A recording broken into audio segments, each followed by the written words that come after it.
ছোট পরিসরের মধ্যে অনেক বিধিনিষেধ মেনে যে উপহার আমরা পেলাম, সবচাইতে বড় কথা যে শিক্ষার পরিবেশ আরো সুন্দর করে এগিয়ে যাওয়ার জন্য ভারতবর্ষ যে এগিয়ে চলেছে। এখানে যে কেন্দ্রীয় বিদ্যালয়টা ছিল বিএসএফ এ, সেখানে অন্যরাও পড়ে, অর্থাৎ তাদের জন্য স্পেশালি হলেও অন্যান্য কেন্দ্রীয় সরকারের চাকরিরত, রাজ্য সরকারের থেকে শুরু করে সাধারণ পাবলিক পর্যন্ত তারা এখানে পড়ানোর সুযোগ পায়। তাদের সংখ্যা যাই থাক না কেন, তবু তাদের একটা এক শিক্ষা ব্যবস্থার যে বাতাবরণ সারা ভারতবর্ষে নির্মিত হচ্ছে। আমার ভালো লাগছে নিউ এডুকেশন পলিসির আমি একজন সামান্যতম মেম্বার হিসাবে দুটি পার্লামেন্টে, পুরনো পার্লামেন্ট, নতুন পার্লামেন্টে সমস্ত রিপোর্ট আমি জম্মু কাশ্মীরে দুবার গেছি, শিক্ষা সংক্রান্ত বিষয় নিয়ে তাদের সঙ্গে বসেছি, সমস্ত দেখা জায়গাগুলো খুব ভালো লাগলো এবং সমস্ত তত্ত্ব নতুন এডুকেশন পলিসি সারা ভারতবর্ষে যে এক শিক্ষা নীতি, ভাষা আলাদা হতে পারে, কালচার কোথায় কোথায় আলাদা হতে পারে, ভারতবর্ষের খাদ্য খাবার আলাদা, জলবায়ু আলাদা, পোশাক আলাদা সত্ত্বেও ভারতবর্ষ যে অটুট অভিন্ন, ভারতবর্ষকে কেউ বিচ্ছিন্ন করতে পারেনি। 1000 বছরের অধিক কাল পরাধীনতার পরও ভারতবর্ষ অটুট আছে, কারণ ভারতবর্ষ আত্মা হচ্ছে ধর্ম, বিবেকানন্দের কথা দিয়ে। তাই সেই ভারতবর্ষ আবার এগিয়ে যাবে, ভারতবর্ষ পৃথিবীর মধ্যে আবার পথ দেখাবে। উপাসনা পদ্ধতিতে ভিন্নতা থাকা সত্ত্বেও এক চিন্তাধারায় নিয়ে আমরা এগিয়ে যেতে পারবো, এ বিশ্বাস আমাদের মধ্যে আজকে তৈরি হয়েছে। আগামী দিন আমরা আর্থিক ভাবেও 5ম স্থানে পৌঁছে যাচ্ছি। আগামী যে দিনকালের মধ্যে আমাদের মোদী গ্যারান্টি, প্রধানমন্ত্রী গ্যারান্টি দিয়েছে, আমরা 3য় পর্যায়ে পৌঁছে যাব। লক্ষ্য 2047 সালের মধ্যে বিশ্বের আমরা 1 নম্বর স্থান অর্জন করব। তার আত্মবিশ্বাস তিনি দিলেন, আমরাও অনুভব করতে পারছি।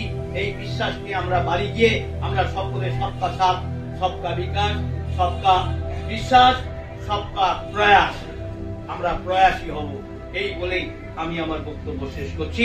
সকলকে আমার আন্তরিক শ্রদ্ধা, ভালোবাসা এবং নমস্কার।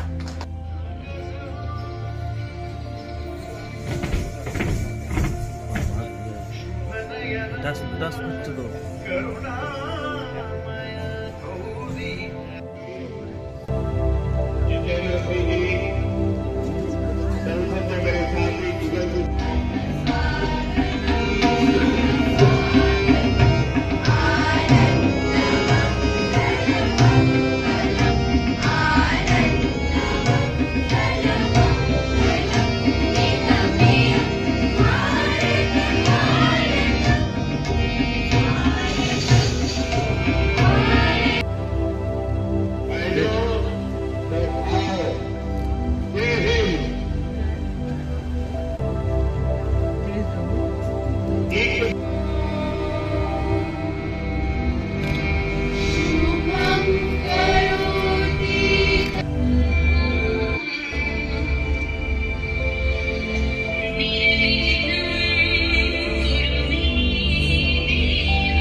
অশেষ অশেষ ধন্যবাদ বিশ্বের জনপ্রিয় ভারতবর্ষের সেরা প্রধানমন্ত্রী নরেন্দ্র দামোদর মোদীকে, যিনি নদিয়া জেলার একমাত্র কেন্দ্রীয় বিদ্যালয়ের জন্য 37 কোটি টাকা শুধু নয়, আরো অনেক প্রজেক্ট নদিয়া জেলার জন্য দিয়েছেন।